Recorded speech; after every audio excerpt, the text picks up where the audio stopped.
Big TV భక్తి సమాచారం WhatsApp ఛానల్లో జాయిన్ అవ్వండి. అన్ని విశేషాలు ఎప్పటికప్పుడు తెలుసుకోండి.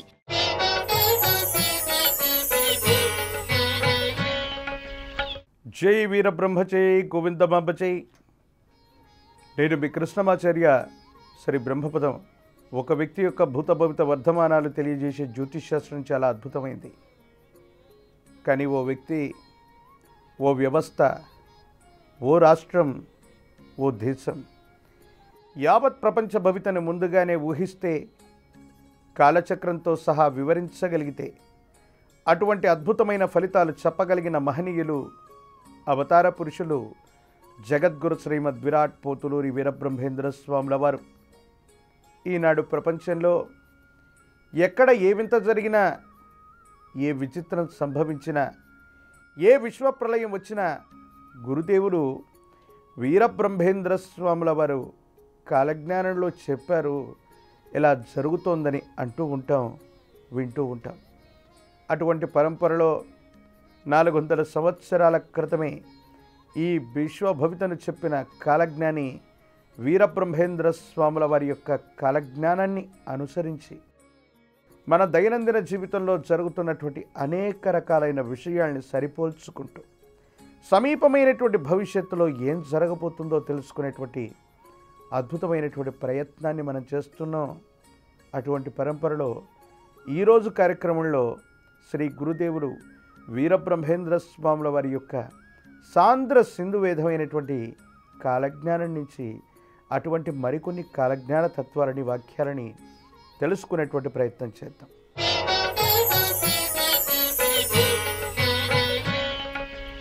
దుర్మార్గులు రాజులవుతారు, మంచి ప్రవర్తన కలవారు భయంకర కష్టాల పాలై హీనంగా మరణిస్తారు.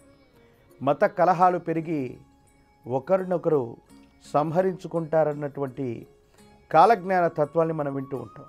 అలాగే గురుదేవుల యొక్క సాంద్ర సింధు వేదమైనటువంటి కాలజ్ఞాన మూలాన్ని తీసుకుంటే ఇలా ఉంది.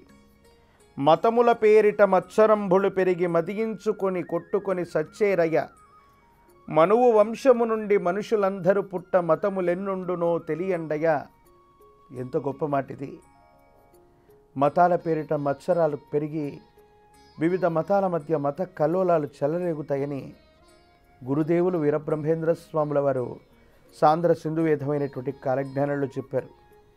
శ్రీ గురుదేవులు 17వ శతాబ్దం యొక్క ప్రారంభంలోనే, గడిచిన 400 సంవత్సరాల క్రితమే ఈ విశ్వభవితగా చెప్పబడ్డటువంటి కాలజ్ఞానాన్ని విశేషించి గురుదేవులు చెప్పినటువంటి అద్భుతమైనటువంటి మాట ఇది.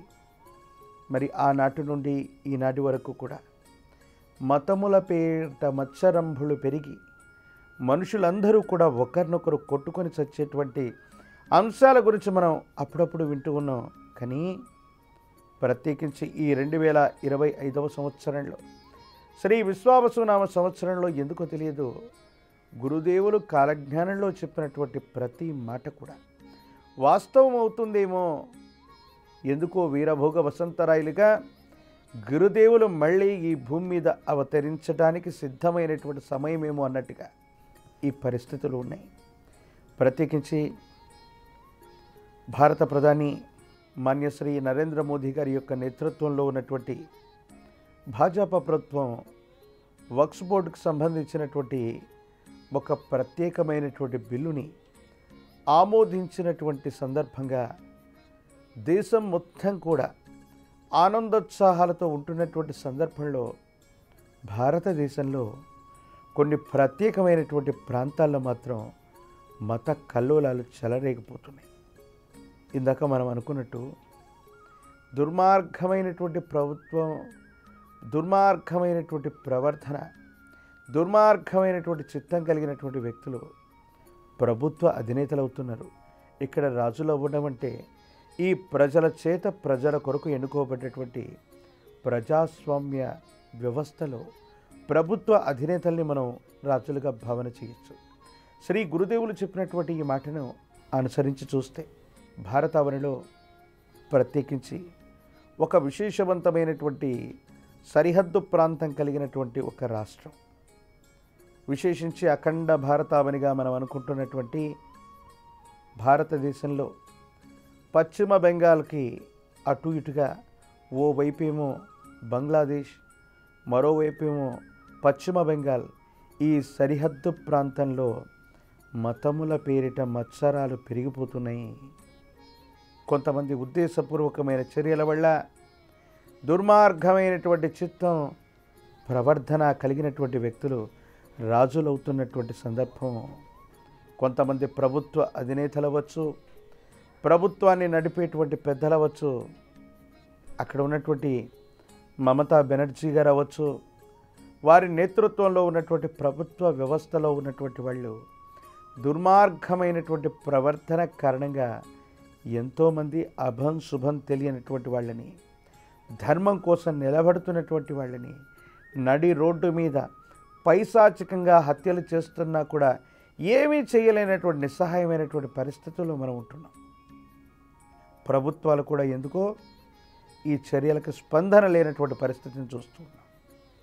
దీన్ని దుష్టమైనటువంటి ప్రభుత్వం అనాలా, అధర్మపూరితమైనటువంటి ధోరణి అవ్వాలా, లేదా కలిమాయా పురుషుడి యొక్క శక్తి వల్ల ఇలా జరుగుతుందో అర్థం కాదు. సరిగ్గా ఇదే విశ్వావసునామ సంవత్సరం, ఇదే 2025వ సంవత్సరంలో పశ్చిమ బెంగాల్లో వక్ఫ్ బోర్డు బిల్లు యొక్క సారాంశాన్ని అనుసరించి ఇష్టం ఉన్నవాళ్ళు సంబరాలు జరుపుకుంటే, ఇష్టం లేనటువంటి వ్యక్తులు మత కల్లోలాలు ప్రారంభం చేశారు. ఎంతోమంది వ్యక్తులు గాయాల పాలవుతుంటే, కొందరు మరణిస్తూ ఉంటే, అత్యవసరమైనటువంటి పరిస్థితుల్లో కేంద్ర బలగాలు అక్కడికి వెళ్ళి సమస్యని సర్దుబాటు చేయవలసినటువంటి పరిస్థితి వస్తుంది.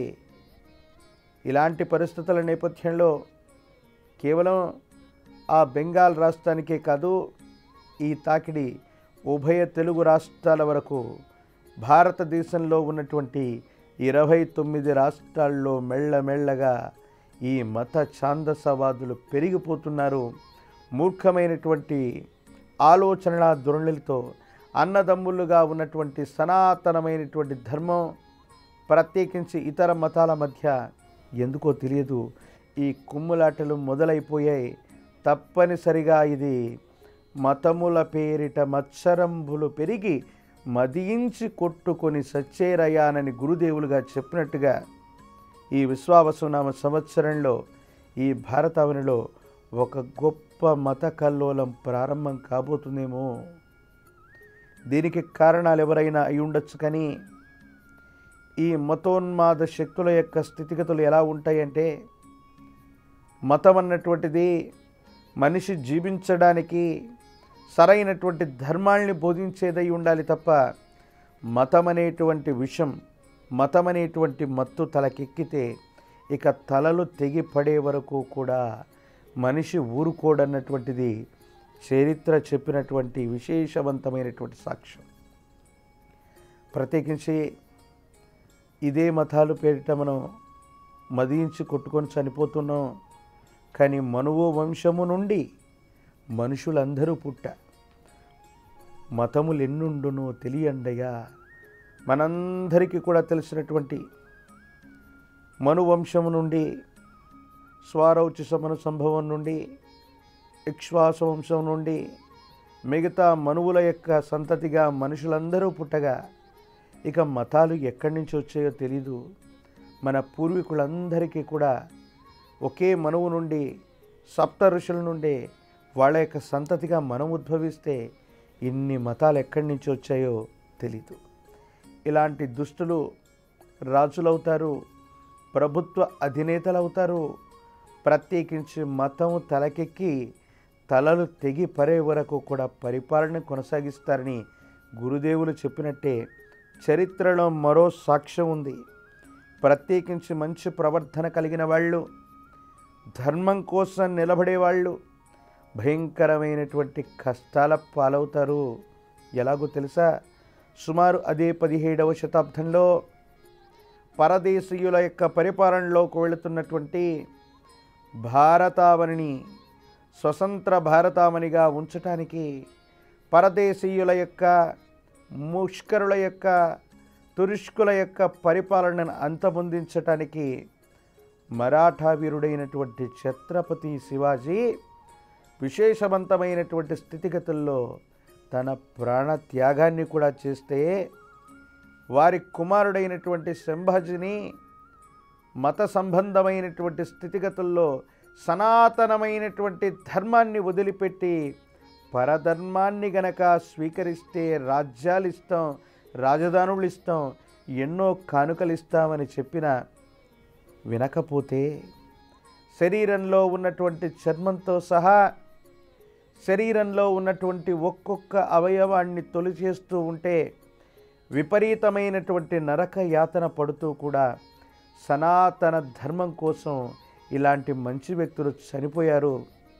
ఎప్పుడో ఈ సంఘటన 3 శతాబ్దాలకు పైగా జరిగిందని మనం అనుకుంటూ ఉంటే, కానీ బెంగాల్ రాష్ట్రంలో మళ్ళీ ఇలాంటి పరిస్థితులు వచ్చాయి. ఎవరైనా సరే బలవంతమైనటువంటి మత మార్పిడి వ్యవస్థలో కొన్ని మతాల యొక్క ఆధిపత్యంలో లేకపోతే వాళ్ళకి చావే శరణ్యంగా ఉండబోతుందేమో.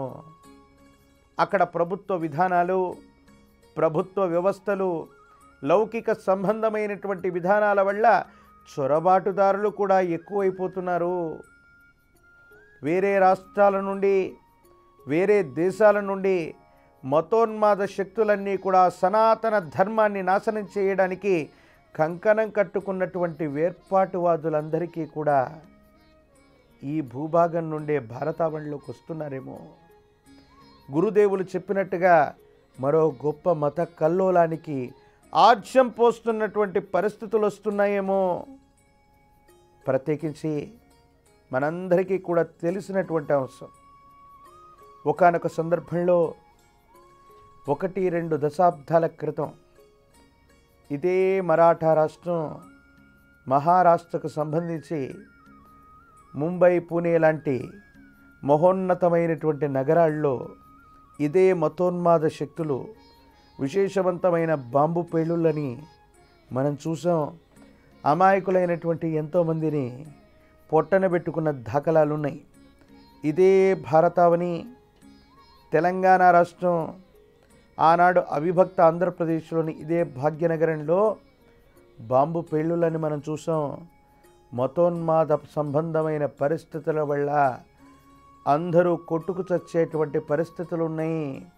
అలాంటి పరిస్థితులకి సంవత్సరం బీజం వేసిందేమోనన్నటువంటి పరిస్థితుల్లో ఈ విశ్వావసునామ సంవత్సరంలో మతాల పేరిట విశ్వాసాన్ని పెరిగినటువంటి వ్యక్తులందరూ కూడా తమ తమ మతాలు గొప్పవి, తమ ధర్మం మాత్రమే వాస్తవం, తమ ధర్మాన్ని ఆశ్రయించని అన్యులెవరూ కూడా భూమి మీద బ్రతకడానికి కూడా అర్హులు కాదన్నట్టుగా కొన్ని పరిస్థితులు ఉన్నాయేమో.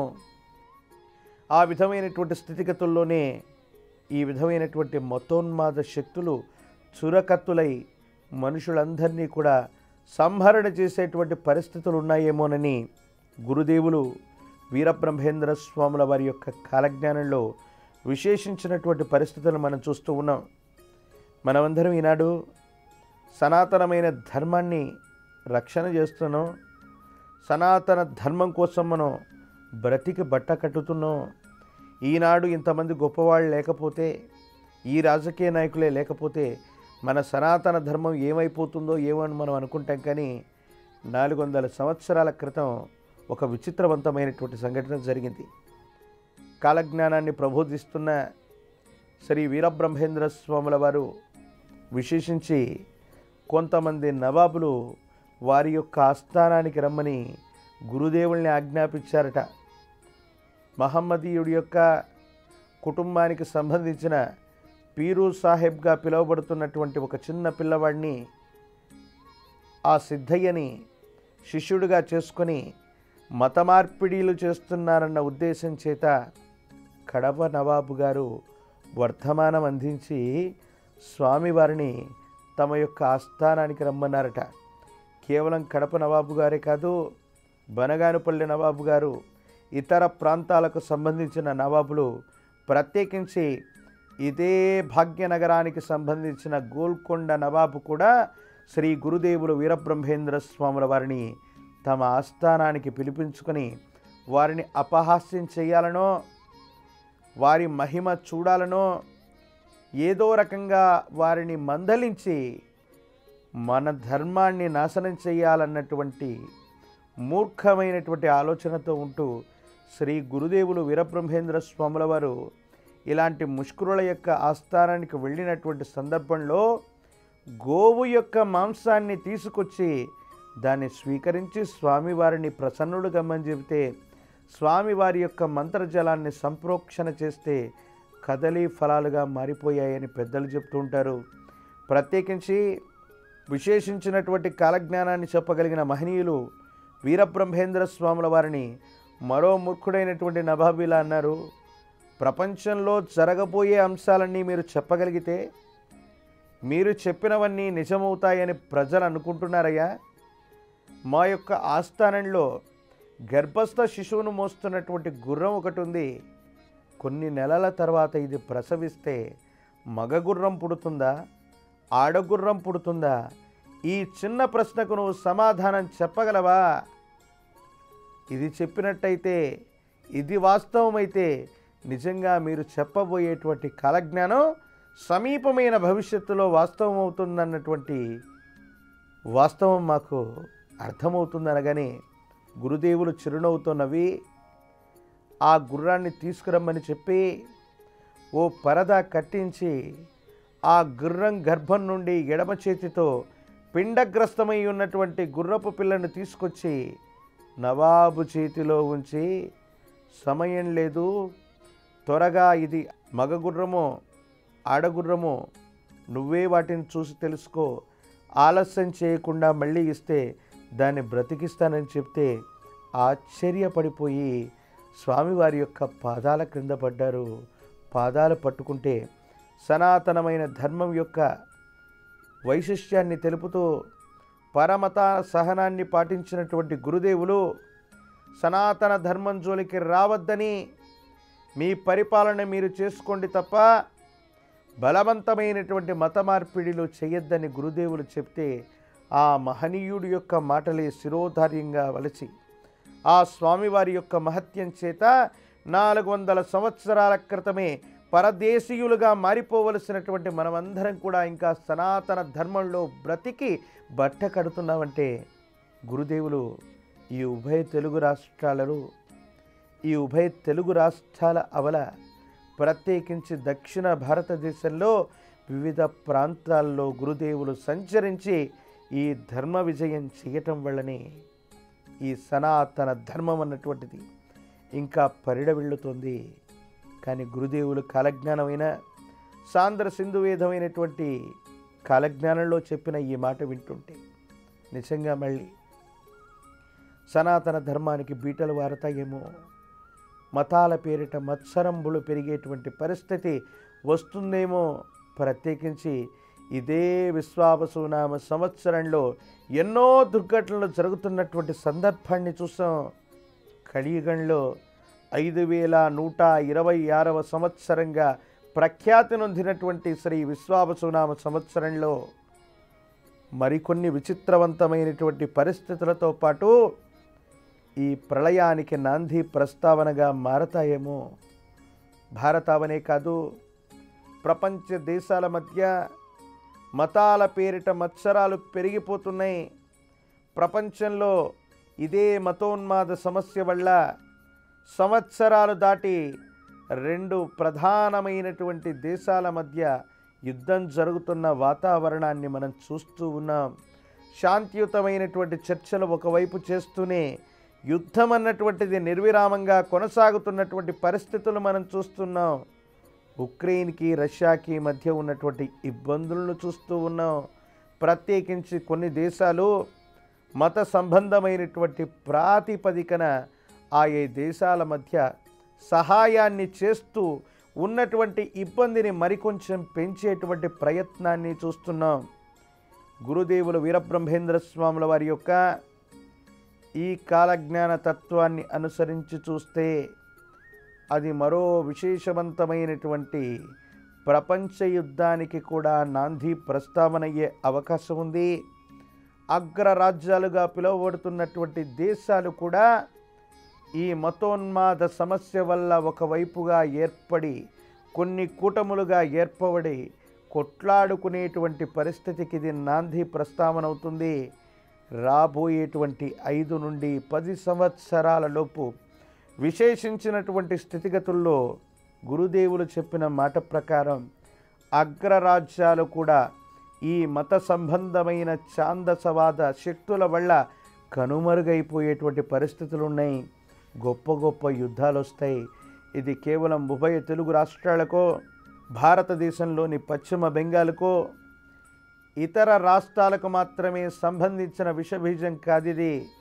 సమీపమైనటువంటి భవిష్యత్తులో ప్రపంచం మొత్తం కూడా ఈ మత సంబంధమైన ఛాందసవాద శక్తుల వల్ల, విపరీతమైనటువంటి పోకడల వల్ల ఇబ్బందులు కలగబోతున్నాయని గురుదేవులు వీరబ్రహ్మేంద్ర స్వాముల వారు కాలజ్ఞానంలో చెప్పినటువంటి మాటలు మరొక్కసారి నిజమవుతున్నట్టుగానే మన కళ్ళ ముందు కదలాడుతున్నటువంటి ఎన్నో సందర్భాలు మనకు వాస్తవాన్ని తెలియజేస్తుంటాయి.